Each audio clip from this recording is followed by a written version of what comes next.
Radio Lomé, il est 12h30 minutes.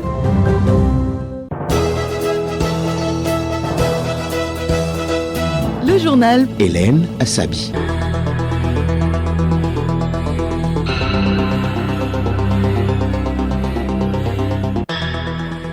Mesdames et messieurs, bonjour. Nous sommes encore très heureux de vous retrouver pour le journal. Au sommaire, des opérateurs économiques français explorent les opportunités de coopération avec le Togo. Ils ont échangé hier avec les hommes d'affaires togolais. Les jeunes âgés de 16 à 29 ans intéressés par le métier des énergies renouvelables ont désormais une opportunité de formation. L'Académie FAD spécialisée en énergie renouvelable a été lancée hier à Lomé. Dans la page culturelle de ce vendredi, nous vous emmenons à la découverte d'un artiste peu connu des jeunes. Il s'agit de Itadi Bonnet. Il est guitariste, chanteur et auteur-compositeur. Et puis sport football, tournoi UFOAB, le Togo tenu en échec par le Niger de but partout, en ouverture hier au stade de Kéké.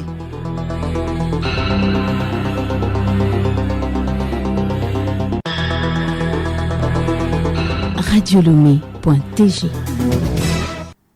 D'abord, activité hier à la primature. La chef du gouvernement, Madame Victoire Tomega Dogbe, a accordé une audience à une délégation de la mission du Fonds monétaire international FMI. Elle est conduite par Rance Vasveld, chef de mission. L'entretien a porté sur la revue du programme du FMI adopté en mars dernier. Selon la délégation, le Togo a fait des efforts satisfaisants. Rance Vasveld au sortir de l'audience. Nous sommes ici pour la première revue du programme que le FMI a approuvé en mars 2024. Nous avons constaté que la mise en œuvre des politiques par le gouvernement est tout à fait satisfaisante et nous sommes très optimistes de pouvoir conclure cette première revue au conseil d'administration du FMI le 17 décembre de façon positive et pour qu'on puisse continuer ce programme et revenir pour la deuxième revue en 2025. Le développement est tout à fait satisfaisant et les perspectives sont favorables. Les conclusions de la mission du FMI au Togo ont été également présentées aux professionnels des médias, une initiative du ministère de l'Économie et des Finances. Hervé Sebon. En mars dernier, le FMI a approuvé un nouvel accord avec le gouvernement togolais visant à aider le Togo à surmonter ses difficultés. Cet accord prévoit un renforcement des recettes budgétaires et un début de rééquilibrage fiscal. 6 mois après, le fonds effectue une mission sur le territoire basée sur la mise en œuvre de ce programme. L'application des termes du dit accord se porte bien selon Hans Weisfeld, chef de la mission. Nous avons un accord au niveau des services du FMI avec le gouvernement et j'espère que le conseil d'administration confirmera cet accord. Le 17 décembre, c'est la date prévue. Le FMI versera une nouvelle tranche du soutien financier. Le ministère de l'Économie et des Finances a participé aux travaux du FMI. Pour le ministre Georges Barcola, plusieurs réformes enclenchées ont été mises en œuvre. Le Togo a partagé avec le fonds, le FMI, son expérience dans le domaine de la gouvernance économique et dans le domaine du climat des affaires, en leur indiquant que ces réformes ont permis au Togo d'être classé comme le premier pays réformateur. Au niveau de l'UEMOA, nous allons envisager de poursuivre, la réforme sur la commande publique. Une nouvelle conclusion de l'application des termes de cet accord est prévue dans 6 mois. Et toujours dans le domaine économique, des hommes d'affaires français membres de la communauté économique Africa Links séjournent à Lomé. Ces Marseillais sont venus explorer les opportunités de coopération dans divers secteurs d'activité avec le Togo. Ils ont échangé hier à Lomé avec les acteurs économiques togolais. Les deux parties ont pu identifier les moyens de collaboration. Hicham El Merini, président de Africa Link, la communauté des entrepreneurs d'Afrique, de Méditerranée et d'Europe. Nous travaillons beaucoup en Afrique et on se rend compte que les Africains disposent d'atouts aujourd'hui qu'il est difficile d'ignorer. Par conséquent, donc, il vaut mieux se positionner dans des environnements gagnant-gagnant, dans lesquels on offre une collaboration, un vrai partenariat dans le vrai sens du terme. Et on arrive à trouver aujourd'hui des compétences, la Méditerranée, dans le nord et dans le sud. Donc consolider les liens de la France vers le sud ou de l'Europe vers le sud, mais aussi ouvrir des portes de marché des entrepreneurs africains vers l'Europe nous paraît essentiel. Le Togo est membre de cette communauté. Le président de la Chambre de commerce et d'industrie du Togo relève ici les secteurs en pleine croissance dans le pays. José Kwasi Simenou. Notre pays se distingue par sa zone franche qui offre des avantages fiscaux compétitifs aux entreprises exportatrices ainsi que par la plateforme industrielle d'Atitikopé, PIA, conçue pour attirer des investisseurs dans les secteurs clés comme l'agro-industrie, le textile, les technologies et les énergies renouvelables. Le secteur agricole, qui est le pilier de notre économie à travers sa contribution à environ 40% du PIB, offre d'innombrables opportunités. Restons toujours à la Chambre de commerce et d'industrie du Togo où les 75 élus consulaires de la mandature 2024-2028 ont été formés hier à Lomé. Ils prennent connaissance de leur nouvelle mission. Broum Djali, formateur. Cette formation vise essentiellement à permettre aux élus de s'approprier les tests de la Chambre. S'approprier, s'entend dire davantage connaître l'institution Chambre de commerce. Ce serait le premier élément des échanges que nous avons faits. Le second élément consisterait à mieux comprendre le mandat d'élu pour exercer efficacement la mission d'élu consulaire. Troisième module, quel rapport entre les élus qu'ils sont avec le personnel permanent? Parce qu'à la Chambre, il y a les élus, il y a les permanents. Chacun a sa sphère d'exécution. Il faudrait que les élus puissent le connaître pour pouvoir avancer. Pour Aaron Kalekou Kofi, élu consulaire, cette session de formation est une bonne initiative. Elle permettra de disposer des outils nécessaires. Élus consulaires que nous sommes, nous représentons valablement les opérateurs économiques dans les régions. C'est pourquoi nous sommes là pour suivre la formation, pour bien comprendre les nouveaux tests. Là, en face des opérateurs économiques dans les régions, nous pouvons répondre aisément à leurs questions. Nous vous l'annoncions en titre, un baccalauréat professionnel dédié aux énergies renouvelables est désormais disponible au Togo. L'Institut de formation en alternance pour le développement IFAD ouvre ses portes pour la rentrée scolaire 2024-2025. Les inscriptions sont lancées et l'annonce a été faite hier à Lomé lors d'une conférence de presse. Sibyl Lawson. Ce sont des sources inépuisables d'énergie permettant de produire de l'électricité, du gaz ou encore du carburant, les énergies renouvelables. Elles sont en plein essor et le secteur est hautement porteur. L'IFAD l'a compris et lance donc une formation innovante à l'intention de tout jeune Togolais motivé, capable d'exercer, âgé entre 19 et 29 ans et titulaire d'un BEPC. Komina Seni, directeur général adjoint de l'Agence Éducation Développement AED, institution gouvernementale chargée de gérer les IFAD. On va former les jeunes au métier des énergies renouvelables avec le bac pro option solaire, photovoltaïque et thermique qui intègre les systèmes de pompage. Le jeune qui vient à l'IFAD, il sera formé à la conception qui intègre le dimensionnement et le choix de tous les équipements qui vont être pris en compte dans ce métier. Il va être formé à l'installation de tous les systèmes photovoltaïques, solaires et thermiques, ainsi que de tous les systèmes de pompage. Il va également être formé à la maintenance de tous ces systèmes-là. C'est une opportunité offerte à ces jeunes par le chef de l'État. Former de jeunes Togolais compétents, capables de répondre aux besoins du monde professionnel, voilà la mission des IFAD. Aussi, à l'IFAD ENR, l'accent est-il encore mis sur la qualité de la formation. Komina Seni. D'abord, dans la conception de la formation, nous la concevons en lien avec les professionnels du secteur, avec qui nous mettons en place les modules de formation pour être sûr que la formation est adaptée aux besoins du pays. Et au cours de la formation, les professionnels des énergies renouvelables interviendront. C'est pour ça que vous avez vu que la SAER est avec nous. Ils vont intervenir pour former également, pour garantir que, effectivement, ceux qui forment sont des professionnels qui connaissent les enjeux du métier. Et la formation se fait entre le campus, les ateliers et l'entreprise. Il y a un grand nombre d'entreprises dédiées aux énergies renouvelables au Togo, disponibles à accueillir les jeunes qui seront à l'IFAD pour s'impliquer tout de suite dans l'exercice du métier en se mettant en situation professionnelle réelle. Grâce à une politique d'insertion bien définie, l'IFAD ENR, en partenariat avec la synergie des acteurs des énergies renouvelables au Togo SAER, assure non seulement une formation diplômante de 3 ans, mais également une place sur le marché de l'emploi. Pour cette rentrée académique, l'IFAD ENR accueille 2 groupes de 30 apprenants. 3 ateliers équipés sont mis en place pour leur permettre d'allier théorie et pratique. Les inscriptions sont ouvertes jusqu'au 25 novembre prochain, jour de la rentrée, via le site web www.aed-ifad.tg ou dans n'importe quel IFAD. Pour plus de renseignements, composez le 70 90 11 11. Et IFAD est aussi dans le domaine agricole. Justement, quel engrais pour quel type de sol? La question est au centre d'un atelier depuis hier à Lomé.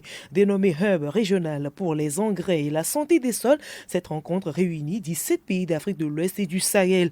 Il est question de définir une feuille de route pour les pratiques agricoles durables en faveur des pays concernés. Rebecca Kogomna.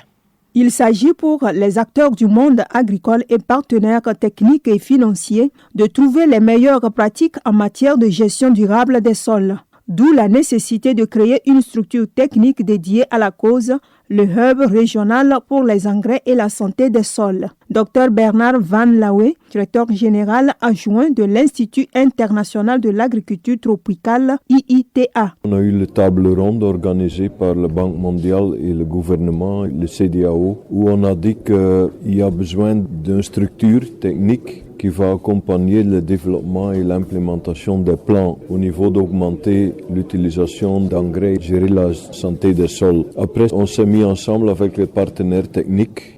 Maintenant, on est ici pour voir comment on peut supporter les initiatives qui sont en cours et qui sont en train de se développer dans ce domaine. Éviter la dégradation des sols constitue un défi majeur pour l'agriculture togolaise. Selon le directeur général de l'Institut togolais de recherche agronomique ITRA, cet atelier vient à point nommé. Il va appuyer le Togo qui est déjà en avance sur d'autres pays membres du Hub régional. Douti Lardia, participant de cette rencontre. Les actions du Hub viendront nous renforcer à spécifier les éléments nutritifs que nous avons recommandés suite à la cartographie de ces sols. Pour la gestion des engrais, et je crois que l'Office chérifien des phosphates appuie le Togo, mais avec les différentes composantes et les activités du Hub, nous allons pouvoir améliorer ce qui est prévu pour que les populations puissent avoir accès aux informations utiles sur la fertilité des sols et sur la composition qu'il faut. Le Hub régional pour les engrais et la santé des sols a été créé en mai 2023 à Lomé. Le journal Hélène Assabi. À l'étranger, au Kenya, le vice-président Rigathi Gachagua a été destitué hier. C'était à l'issue d'une procédure inédite, point culminant de plusieurs mois de conflit entre le président William Ruto et son adjoint. Rigathi Gachagua, 59 ans, est notamment accusé de corruption et abus de pouvoir. Au Tchad, Mahamat Idriss Déby a fait le ménage à la tête des corps de défense et de sécurité. Hier soir, le pouvoir tchadien a remanié de fond en comble le haut commandement de l'armée, de la police, de la gendarmerie, sans aucune explication. Tous les plus hauts responsables de l'armée, de la police, de la gendarmerie nationale et de la garde nomade, à quelques exceptions près, ont été limogés en même temps. Et puis 3 Africains ont été récompensés hier à Londres par le Fonds international pour la protection des animaux. Il s'agit d'un Nigérian, d'un Congolais et d'un Sud-Africain.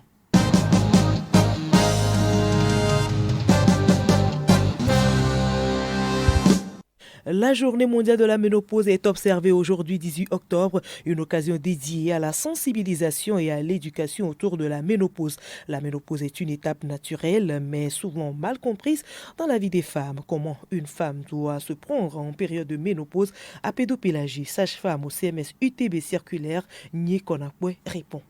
En période de ménopause, la femme doit comprendre que vraiment c'est une situation naturelle qu'elle subit et surtout elle doit éviter certains comportements comme l'abus de l'alcool, du café, les plats trop chauds ou trop froids, trop épicés. Elle doit vivre naturellement et accepter sa situation, avoir une alimentation équilibrée, pratiquer les exercices physiques aussi, c'est important. Apedo Pélagie sera notre invité demain dans le journal Magazine Pluriel. Mois du consommé local Radio Lomé, pour appuyer cette initiative du gouvernement, honore la mémoire des Nanabins. Les pagnes offerts au cours d'une dot pour célébrer le brassage culturel et le respect de l'amour à la togolaise dans ce dossier de Noura Lassé. Oui, Hélène, une présence expressive des Nanabins du Togo malgré leur absence sur Terre. Elle nous invite plus que jamais à valoriser notre identité culturelle, à consommer les wax hollandais qui sont leur génie. Des pagnes qui ont pour la plupart des noms évocateurs porteurs de messages culturels. Lors de la cérémonie de remise de la dot de la famille Ali Heri du Nord Togo de Pagouda à la famille Ali Puy de Lomé Bay, Radio Lomé est restée admirative devant l'expression de l'amour et le respect de la culture togolaise. Le jeune Ali Heri, Kevin Koumé Abalo et sa famille ont bien satisfait à la remise de la somme de la dot de 10 000 prévue par le Code togolais des personnes et de la famille. Mais Kevin et sa famille, aimant beaucoup Huguette Della, une fille qui a une aisance particulière à bien préparer les sauces du Nord, à Séou, Nyato, ont voulu démontrer leur amour et considération et ont volontairement ajouté d'autres largesses pour sublimer l'expression d'amour de Koumé Abalo Ali Heri. Nous avons ouvert la valise qui compte 6 complets de wax hollandais. Le pagne fleur de Maria se décline en des pétales en forme de petits éventails au rebord en frisottis, rehaussant la beauté du pagne, une belle façon pour exprimer le sérieux des intentions d'un jeune homme. La famille, un pagne avec des groupes formés par un coq, une poule et leurs poussins, pour insister sur l'importance des valeurs familiales solides et la pérennité du genre humain. Le pagne Foufonti, ou tiges de canne à sucre, expose artistiquement à la verticale des tiges de canne à sucre exprimant douceur vivicée, bénédiction sur tous les plans et haute gâterie que le jeune homme promet à son petit cœur de la Huguette. En 4e position, à Chokbe ou escalier, véhicule un message d'ascension sociale, de prospérité sur tous les plans, de promesse de bien grandir ensemble en sagesse et en âge. Le 5e pagne, mon mari est capable, rappelle des coris ou des lèvres émincées légèrement entrouvertes. Ce pagne chante l'éloge d'un homme capable sur tous les plans par ses manières, chic-choc-chèque, par sa poche et sa virilité à combler sa femme pour la paix dans le foyer. Un homme, une promesse que Koumé Abalo promet tenir. Le 6e pagne dans la valise, Autopa, laisse voir des étoiles radieuses protégées de part et d'autre par des feuilles joyeuses d'arbres signifiant épanouissement, éclosion, vie, promesse d'une ouverture sur de belles perspectives. Qu'est-ce que c'est fascinant, Hélène, le message des pagnes des Nanabins du Togo. Assurons-nous alors de bien connaître les noms portés par les pagnes avant tout achat pour être vraiment alignés sur nos aspirations et éviter tout malentendu ou désagrément. Merci à vous, Noura Lassé, pour toutes ces informations. Toujours dans le domaine culturel, aujourd'hui, nous avons rendez-vous avec la culture. Nous allons découvrir une voix musicale du Togo, peu connue des jeunes. Il s'agit de Itadi Boné, guitariste, chanteur et auteur-compositeur Kilim Poyote. Yeah, yeah, yeah, yeah. Yeah, yeah, yeah, yeah. Itadi Boné reste l'une des meilleures voix de la musique togolaise. Très peu connue au plan national, Itadi Boné, né en 1948 à Lomé, est très connu et apprécié aux États-Unis, au Canada, en Europe et aussi en Afrique à travers les festivals de jazz.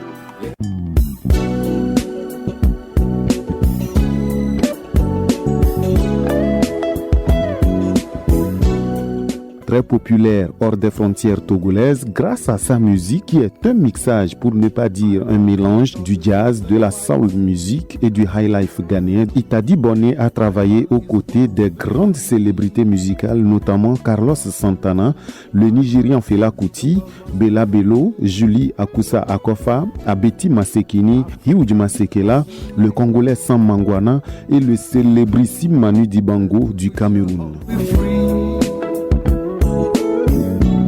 Très tôt, le jeune Akoso, amoureux de la guitare, intègre la chorale d'une église dans la Volta Region au Ghana où il étudiait. Sous l'influence de l'afro-funk music, Itadi Bonny adhère à un groupe de musique. Dans les années 1970, il effectue de nombreuses tournées en France et aux États-Unis avant de revenir au Togo. Il donnait de l'espoir à travers sa musique et conscientisait également les jeunes. Les chansons les plus célèbres du fils d'Aimon Akoso, Itadi Bonny, restent Ayala,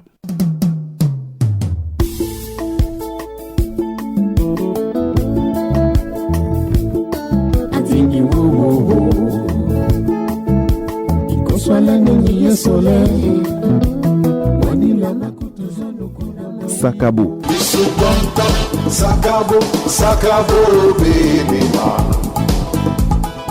Et Mofo.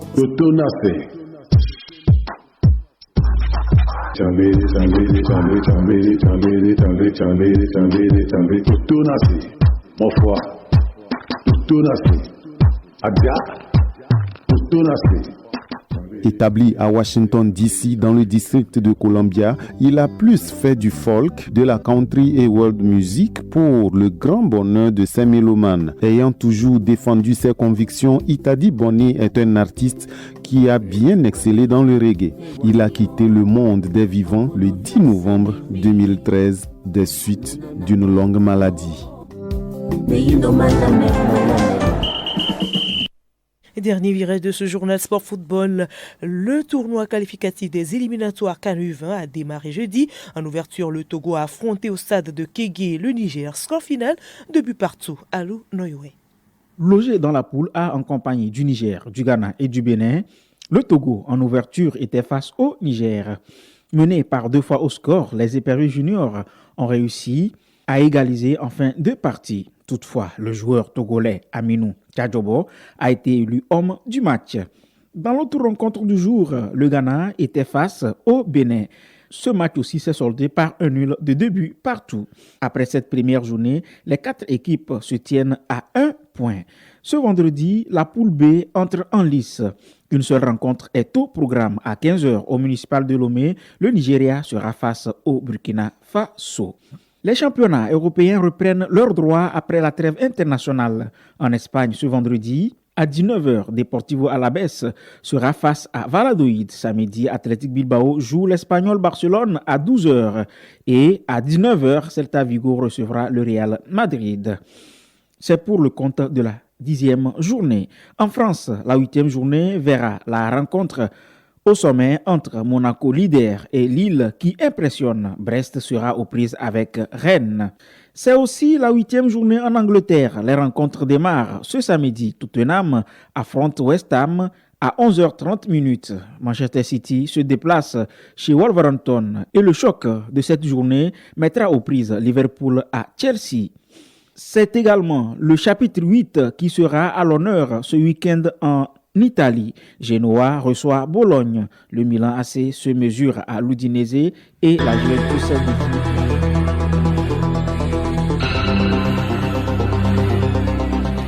Voilà, ce journal se referme. Toutes nos excuses pour la longueur de cette édition Actualité oblige.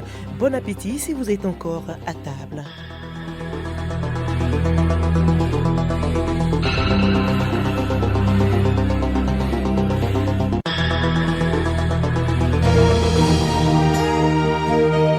Radio Lomé, boîte postale 434, email radiolomé@radiolomé.tg. radiolomé.tg